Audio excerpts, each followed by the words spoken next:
There's a huge muskie that just came off the shelf. What? You gotta be joking me.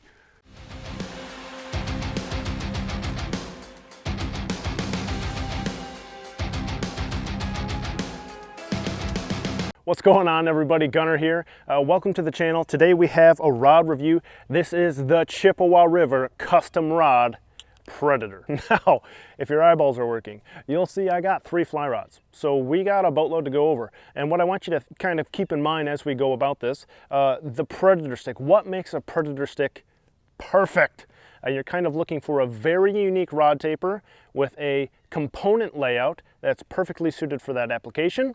Quick disclaimer here, I don't have a relationship with Chippewa River custom rods. I don't get these rods for free or at a discount or anything. I do own one though. I have personal history with this rod, and I think I'm going to end this review with that story because I think it's quite a compelling story, and I think it speaks volumes to this rod and to Thomas's builds in general. But there is a reason why I own one and have owned one for 2 years now, and I do hold it to be the gold standard of what a Predator rod should be. This is kind of the rod that I compare everything else to, and that is my unbiased opinion. I have no reason to say that. In fact, I have a bunch of reasons to not say that so that I could work with other rod companies, get a bunch of rods for free, and be on somebody's pro team, but that's simply not the truth. This rod is exceptional, and my unbiased opinion is going to be to sing it praises. So let's dive into the review, but understand I have no relationship there.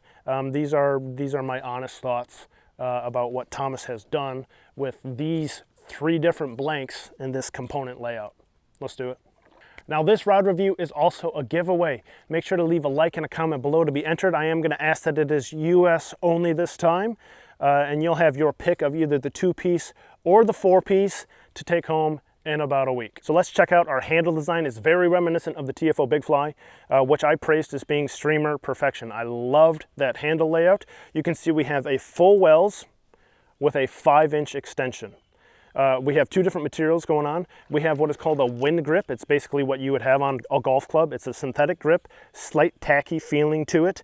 You got some EVA high-end performance foam for durability top and bottom with a low profile butt section. Lovely, absolutely lovely. And what you have to understand is with the full wells, it's basically the TFO handle. If you think of the full wells with the extendo, that's low profile, and it's the back section that's what gives you the leverage to present to your backhand without any stress on your wrist. So this rod it's perfect for the backhand. It really is. And then your forehand is just a normal full wells as you'd expect. You can't choke up on it like the TFO, but that is not that big of a thing. So it is a lovely handle layout. I wish all streamer handles were like this. I would do every streamer handle like this for all time for that backhand ability. You can see he also has a cork option for those of you who are more traditional. It's got some nice composite rings in there, both for durability and aesthetics, with a composite butt, which is everything you want if you're going to actually be bracing that thing against your belly or setting it on the ground or on the asphalt or rocks or anything so that it doesn't get chewed up. So you got really high density composites for all the wear points, and it's beautifully laid out for you guys who like a traditional approach. So take a look at these reel seats. These are from Alps. These are hard anodized marine grade aluminum. In fact, the entire rods are all saltwater safe componentry, so feel free to take these into the salt. This would be a perfect saltwater rod if you are fan casting big flies. Like, absolutely, that's what these rods are for, and they do it exceptionally well. But these have really cool ergonomics to them that you don't find in a lot of rods, and that they are triangular. And so the place where you put your reel is actually flat. So your reel is never wobbling around or slipping or having any sort of play. It's literally flat on flat. And then the hood that slides over doesn't rotate. So you're never fishing around for that thing when you're trying to get your reel on. Small things, but it's really quality build on there. You got 2 really nice aluminum grade nuts that have a little rubber gasket in them, so you can get them really tight and they don't slip, and you can still get them off. So exceptional reel seat on these. Love them. So the most unique thing about this rod, check this out. You see these guys? These are not fly fishing guides. These are bait casting guides. These are also from Alps. The bodies on these are the F series, are 3/16 stainless steel with zirconium insert rings. These are bait casting guides, strippers all the way up, even the tip top. Now that zirconium insert is critical because that means you can fish full tungsten 24/7, 365 with zero wear and tear on your componentry. That is wicked cool. Now, I had mentioned in the payload video how I don't fish a full sink all that much. And that is true. When I'm fishing still water, it's almost always a full intermediate. When I'm on the go and fishing the top of the shelf, it's almost always a full intermediate or a multi-density line. And I don't see that much wear in my guides. But here, this section of river, sorry, the rods are banging together. This section of river, really deep holes. I got probably a 10-foot hole up there. This whole middle river is 7-8 feet deep. And the muskies will hang out down there in the depths when they're not doing nothing. And they'll come up and they'll stage on this shelf, and you can fish them with lighter lines sometimes. But when I fish this section of river, I fish a full sink almost exclusively, like my Sink 9, almost exclusively. And this is the rod that I pair with it because you have this exceptional guide program designed for full sinking lines with zero wear and tear on your components. If that's how you fish, if that's what you need for your fishery, I have never seen this before in any other fly rod.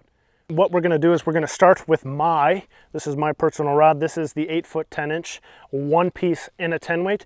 We're going to put my favorite line on it, which is the Rio Elite Predator in a 10 weight, which runs 410 grains at 32 feet as a compact spay taper line. And we have, just to compare, about a 7-inch bulkhead. And the reason why is because it's big enough to catch a muskie, but small enough to catch a trophy bass. And that just sounds fun right now. So we're just hoping for something. Now I don't have my stripping basket, and I do have to rip line off the water. So we're probably not going to get full fly line casts because I'm going to be dealing with a lot of friction here. But let's take these rods, the 1-piece, the 2-piece, and the 4-piece, and compare the 3 different blanks that they're built on now that we know the component layout. And yeah, that's the plan. Once we've done that, so we're going to run all 3 on one line, really get a feel for what the blanks are doing differently, if they are doing things differently, and then we'll take the 2-piece or the 4-piece, one of them, and we'll run a bunch of different lines on it and really put it through its paces, and then we'll end with some final thoughts. So let's get casting. This is the fun part. So let's get the head out here, and I want to show you something. What you'll see with this rod is we have a really stiff tip that can handle these modern lines exceptionally well. But I'm getting quite a good bend to the rod. Quite a good bend to the rod. And in fact, I have quite a big rod arc to match that. And this is because it's a moderate blank. A 1-piece moderate stiff tip. And it has quite a good bend, but the bend's all in the midsection. And the tip retains its authority over the heavy streamer lines, but it absorbs all the shock deep into the blank. And it feels otherworldly when you cast it. It's money when it comes to the big fly game. And so that's kind of what categorizes this 1-piece, is that stiff tip, mid-flex rod in a moderate blank. And you can see this is how I normally cast. And I think it's one of the reasons why I have a bias for this rod. And it's that I don't change what I do. If you just blindfolded me and numbed my hands so I couldn't feel anything in the rod, this is how I like to cast. I like a lot of movement, arc, and play. I like to move my rod hand a lot and have a lot of that kind of transitional stuff in there. That's just naturally my style. And the rod complements my style.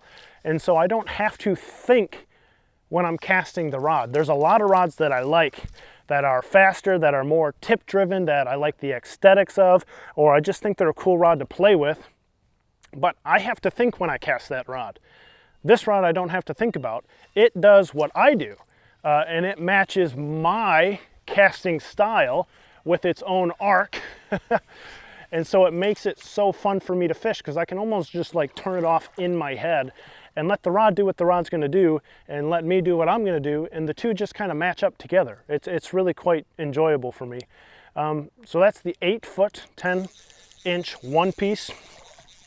Let's dive over to the 2 and see if we still have that stiff tip mid-flex kind of moderate bending action and see how it does with this bulkhead on there. All right, so we're going to check out the 9-foot 2-piece. We got the same line on here, the Rio Elite Predator, 32 feet, 410 grain spay taper. Got the same fly. Let's see what we feel.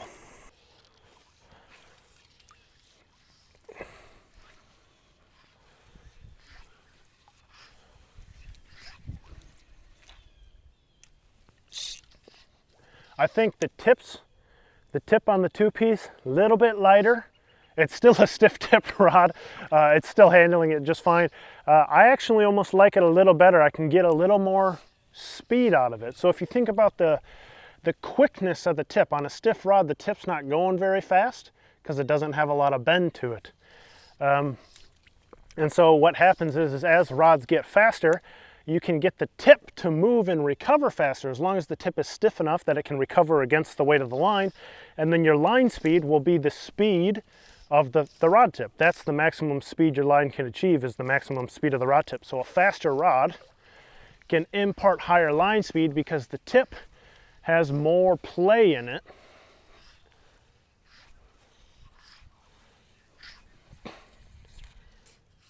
It has a slightly higher swing weight. It is a slightly longer rod, but I think that's because of the faster action.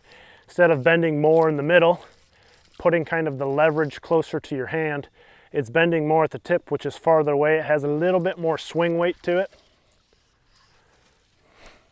but it still has a plenty stiff tip to capitalize on and control this modern aggressive streamer line. Stepping into the 9-foot 4-piece, same line, 410 grain Elite Predator, 32-foot spay taper, and same fly. Still have that 7-inch bulkhead on. Definitely a faster rod than the 1-piece.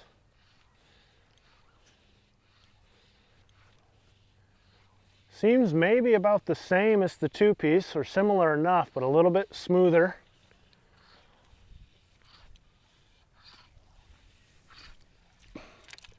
It should be noted, you know, like the BC Big Fly was on that rock dock, as somebody called it, with like a frictionless pickup, and I'm standing off the water.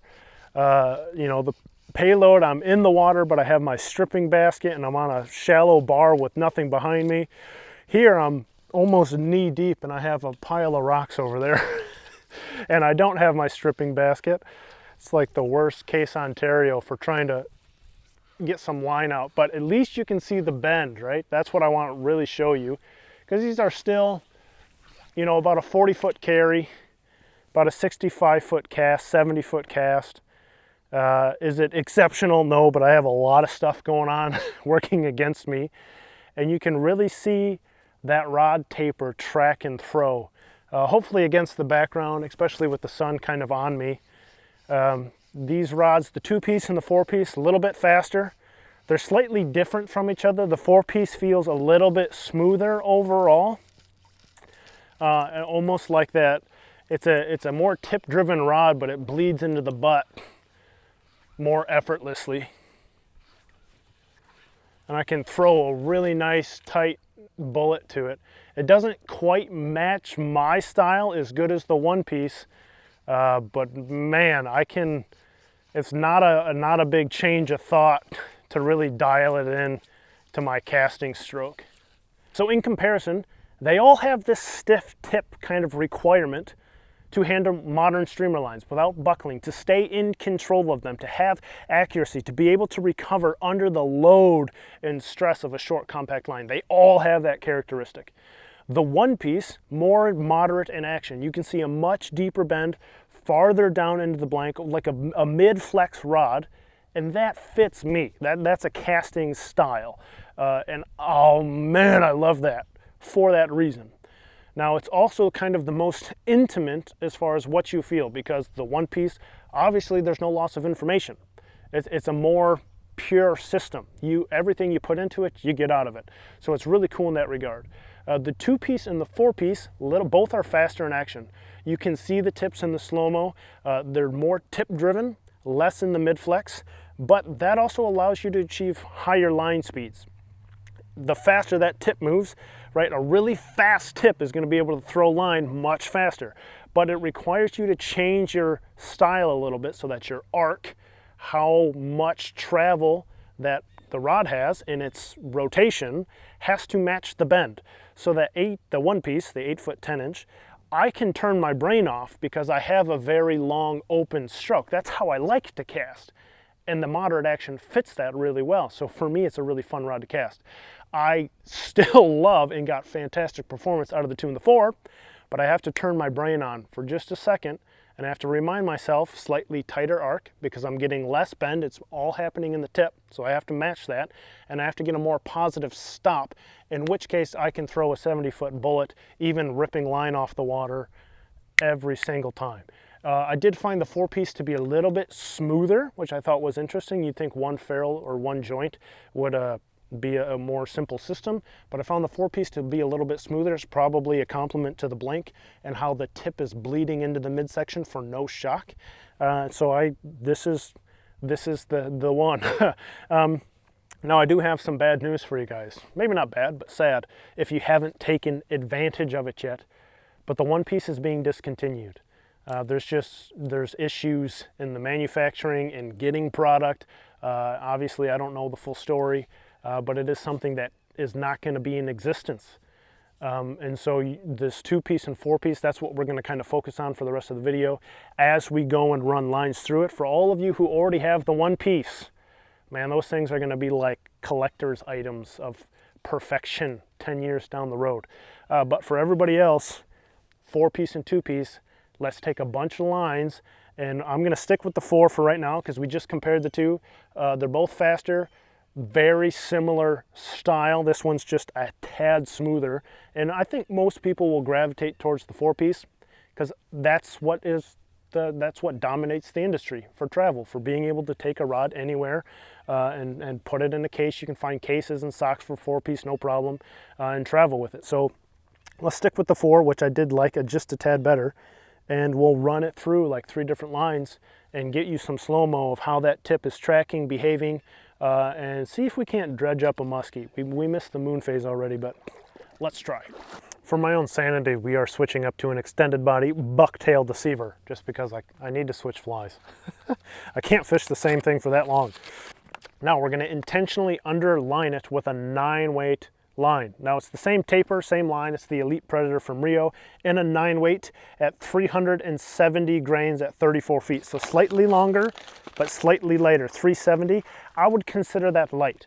Most modern streamer lines are going to run 400 grains at 30 feet. That's typically the standard. 400 grains on 10-weight is your standard for a streamer line. I use that word on purpose. Streamer line, not some arbitrary AFTF 30-foot head measurement thing from 50 years ago. No, 400 grains.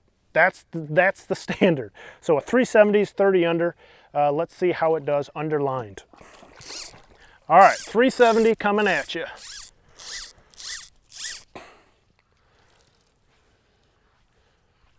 Oh yeah.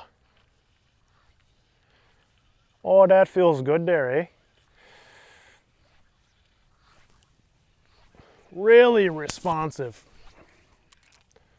That was fun. I'll tell you what, 370 does not feel bad. I don't love 9-weight lines for throwing the biggest of the big, but man, 370 feels pretty good. It reminds me of the TFO, which was an extra fast, and how that also felt exceptional. If you were going to fish a smaller fly, you could underline it like this and you get a lot of control and accuracy. Because it's still a compact short line, it's still loading the rod exceptionally well, and that's kind of a nice thing to do on a faster tip driven rod, to kind of lighten up the load a little bit. But then we'll compare it. We'll put a really heavy guy on and see how it does under a really heavy load, because that feels very accurate and tight. Like if I was going to be in the jungle in Brazil and fish, 5-inch bucktail deceivers and bulkheads all day, I'd put a 9-weight on it, because that you get less weight interacting on the tip, so you have less leverage or kind of a smaller moment force being applied to your wrists. You get less swing weight because the line's not as heavy, and so it's just a more easier, lighter system. And yet the rod is still responding exceptionally well under the lighter load. That's what you want. You want it to still be responding well enough that you are getting good close loading. You can slip line. I let go on accident. You can slip line, get a good bend, pop it, shoot it, pop it, shoot it. You don't have to false cast a lot. And that's going to have a lot to do with line selection. We are now rigged up with the Rio striper line. This is actually an 11-12 weight line. 450 grains at 30 feet, 480 at 35 feet. So this is this is going to be a stark contrast, going from 370 to basically 480, 100 grain difference. We should be able to tell if the tip can handle that. And I don't really expect a 10 weight to perform great with an 11-12, especially in a full sink 9" per second line.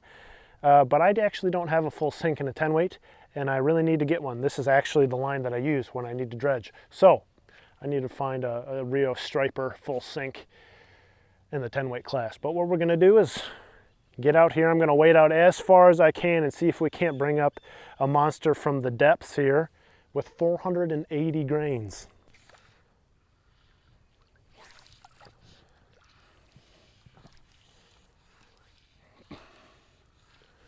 Wow, when I was talking about smoothness, it just eats it. It just eats the 480. It just eats it. I thought there was going to be way more shock. It just straight up devoured it. That was so surprising. That's the first cast I've made with this line on this rod. What? Where did it go? There's not 480 grains on there. Where did it go? Wow, that's smooth. Well, I think you know my opinion on that. Good grief, that was cool. I gotta try to get, I'm gonna change angles here so I can get out a little bit more. I think that'll do. I need to get a little more aggressive on my angle here.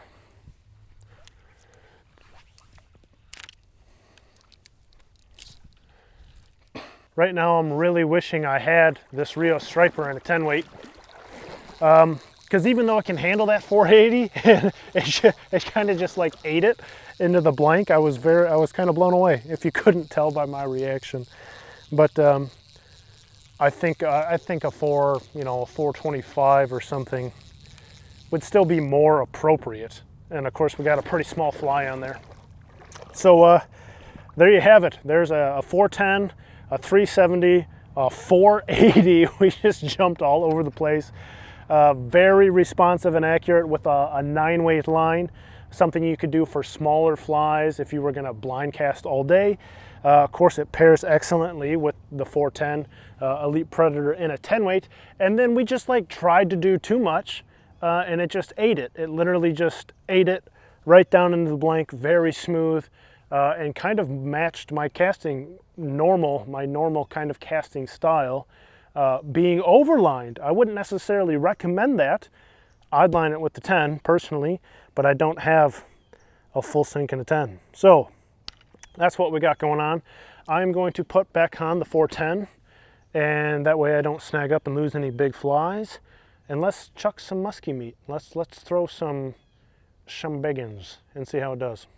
We have an absolutely massive European style, Nicholas Bauer style flash fly, but on a dropper shank, 12 inches of flashaboo madness.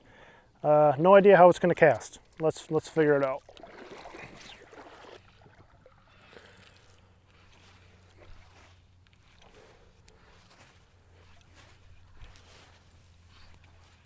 Could use a little weight. Do you hear how much resistance it has in the air? That was still a pretty easy, whoa, it glides though. That thing is perfectly balanced. It glides like a glide bait. Look at that. That's the advantage of that long handle layout, that long buttstock, being able to pin it against your arm.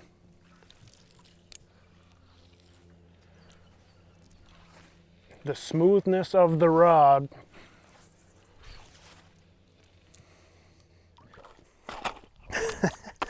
I said something better suited for a 10. Does that look better suited to you? No, me either. Big hackle-tailed, triple articulated bulkhead beast thing.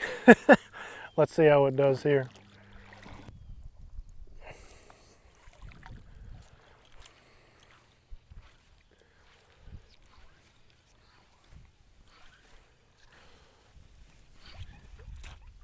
Yeah, yeah, you can't beat that.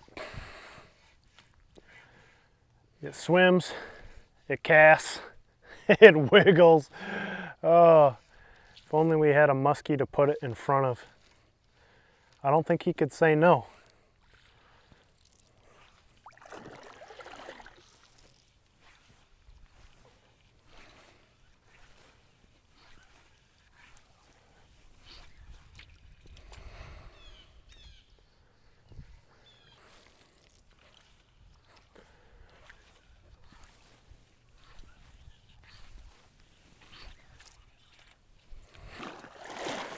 I'm sorry guys, if I had all day to fish and we could poke around in the kayak and just beat the snot out of the shoreline with this 12-inch beast fly, oh, we'd end the day with a fish. We would end the day with a fish because that, oh, it's too real. It's too real. It's just a matter of time. All you got to do is put it in front of the right fish and it seals the deal. All on its own. So for reference, because I tend to fish flies that are so big, I typically rely on 11 weights. I think it's the ideal rod if you're only going to have one. And so we're kind of taking a 10 weight to the max here. I should probably invest in Thomas. He offers a 12. I should probably do that, take him up on that. But we got a big single, just a big, meaty single, probably 10-inch. Should be, you know, if this was all out of bucktail, that's what this rod is for, in my mind. The 10 weight is for fishing big bucktail singles or beast flies to perfection. So let's give something, you know, more in the realm of what a 10 weight should be doing.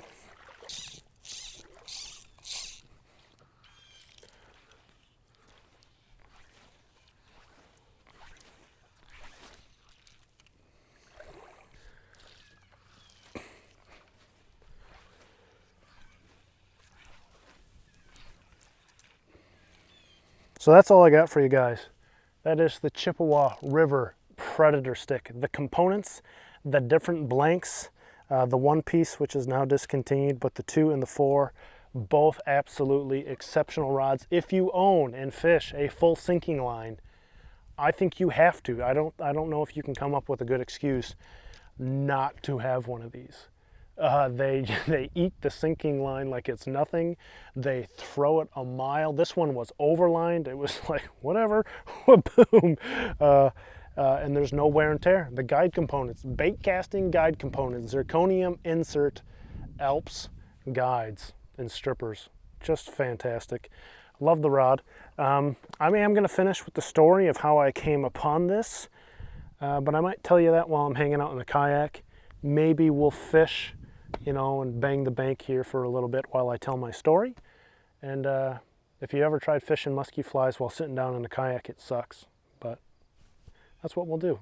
That's what we'll do. Maybe I'll just fish the bucktail deceiver, see if we can catch a bass, and that way my casting won't be strained as I'm 3 feet off the water. Let's do that. So this right here is the one piece. It's a 10 weight. It's the 8-foot 10-inch.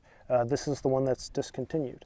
But I want to tell you the story of why I have this, because I bought this myself 2 years ago. And I think the story kind of sums up exactly how I feel about this rod. So it was 2021, and Brad Bowen sent me a message, and he wanted me to come down and go fishing, and I was stoked. I think Brad's a pretty cool dude, especially, you know, I'm from the Midwest and went to school in the UP in Wisconsin, and I kind of just understand him. He's a cool dude. And Brad and I, we kind of started the day smallmouth fishing, which was fine because in that section of river, we had a little ways to go before it kind of got to good musky territory.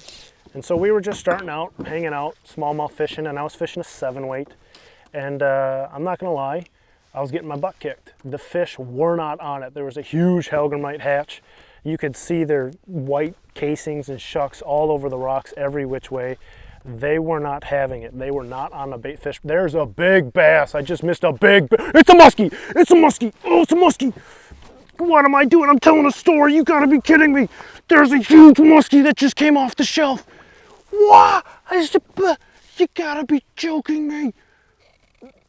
Oh, no, what am I supposed to do? He followed the bucktail deceiver. He was right on it.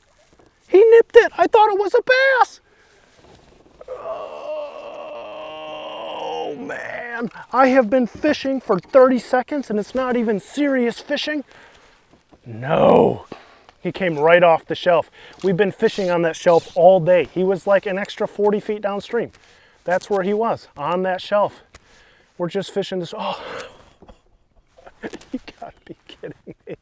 I'm so distracted. I can't believe we missed that fish. I need to start this story over. I can't believe. It was a big one. Everything was perfect, and I flopped so hard on that. Gosh darn it.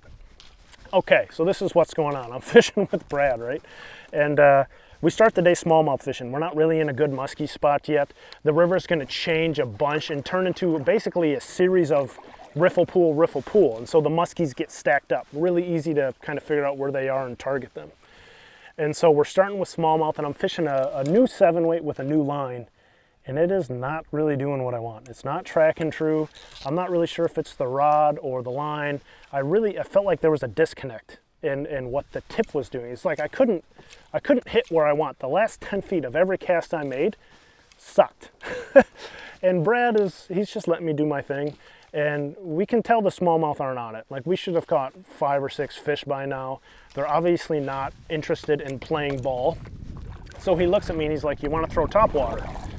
I'm like, "Sure," but I didn't bring any equipment to really do that. So he hands me the Chippewa River custom rod 1-piece 8-weight. And I make a cast just about like this. And my mouth just kind of like falls. And I'm like, "You've got to be kidding me. What just happened?" And the rod tracked so dead nuts straight, and the fly hit like within like a quarter of where I was looking and where I wanted it to hit, and it just whoop, and I almost was in disbelief, so I made another cast and it did it again, and I was like, "You gotta be joking me." So I look at him and I'm like, "You know, you gotta forgive me for a sec. I just want to cast," and I take the rod and I rip off all the line from the reel. And I just bomb it out into the middle of the river. And it's got like a 5-inch hair bug on it, you know, something that's supposed to be hard to cast. And I just ripped the whole line into the middle of the river, and I was in disbelief. And to give this some context, what you have to understand is people fancy their equipment. Like, people, you know, your heart is where your treasure lies, and people spend so much money and obsess over this stuff so much that people really like their rods and their lines and all this crap, and they want you to like them well. They want your approval, right? They want you to, "Hey dude, you gotta test this rod. You've never seen anything like it." And so I've cast a lot of rods because I've fished with a lot of different people. And I've never, even if it's like $500 more expensive, $800 more expensive than the rod I'm fishing, I have never once felt that, "Wow, that rod's $500 better." I have never had that thought. Usually the thought is, "Wow, it's stiffer." Like, I'll give you that. The rod's stiffer. And of course, you know, the fit and the finish and maybe the components, you know, there's some nice things about the rod. I'm not trying to downplay it, but the taper and what the blank is doing and how it's responding to you, I've never felt like I need to go home and have this. And that is not the case with the Chippewa stick, man. As soon as I got home, probably within 2 hours of me getting home, unpacking, I had that rod ordered pronto, full price. I didn't even contact him. I wasn't like, "Hey, I'm on YouTube. You should let me have this for a deal." I didn't care. I was like, "Yo, Tom, I need this rod now." Like, that is the best thing I have ever cast in my life. And the discrepancy, the distance between everything I had and that rod justified that purchase instantaneously. And I've never had that before. I've never had equipment that I felt capitalized on streamer fishing so well. So that's the story of how I found it. And then later that fall, I got to go and film with Brad. We had RT, Robert Thompson, and he was making his Muskie Country Lessons video. And we fished Chippewa sticks. We woke up at about 4 in the morning, had breakfast, were on the water by 5:30, 5:45, fished until dark. Woke up the next day at 4:30 and then fished until about 4 p.m. I put about 18 or 19 hours on this rod in a day and a half. And I don't think there's another rod that I could do that with and not destroy my body because of that moderate action, because of the way it just eats full sinking lines. It's truly a pretty exceptional rod. So I highly recommend you check it out. I hold it to be the gold standard of what a Predator fly rod should be. It is sad that the one piece is going to be discontinued, but that 4-piece really surprised me. It's right there with it, a little bit faster, but right there with it. And right now we're fishing the one, but that's because it's mine. I got to keep those rods safe so I can give one to one of you guys. So thanks for watching. Hope you appreciate that. I am sorry that we missed that fish. I'm glad we moved one. I knew that I have fished that spot many times. It's not the first time I've moved to fish there. I know that they hang out right there. And we put some good time, although we were stuck in one spot. But man, a 40-foot drift downstream and we moved a mid-40 fish just like that. So thanks for watching, guys. I am pretty sorry that we missed that fish. That would have been icing on the cake. Are you kidding me? If we would have stuck a 45-inch muskie in a kayak, it would have been all hell breaking loose to get that fish in, but it would have been awesome. So sorry about that. I was not on my game. I was telling a story, for crying out loud, and that's how karma in muskie fishing works. The moment you stop paying attention, that's the moment you move a fish. So remember that, because if you stop paying attention on purpose, you can use that to your advantage. But thanks for watching, guys. That is the unbiased review of the Chippewa River Custom Rod, the gold standard of Predator sticks. Catch you guys in the next one.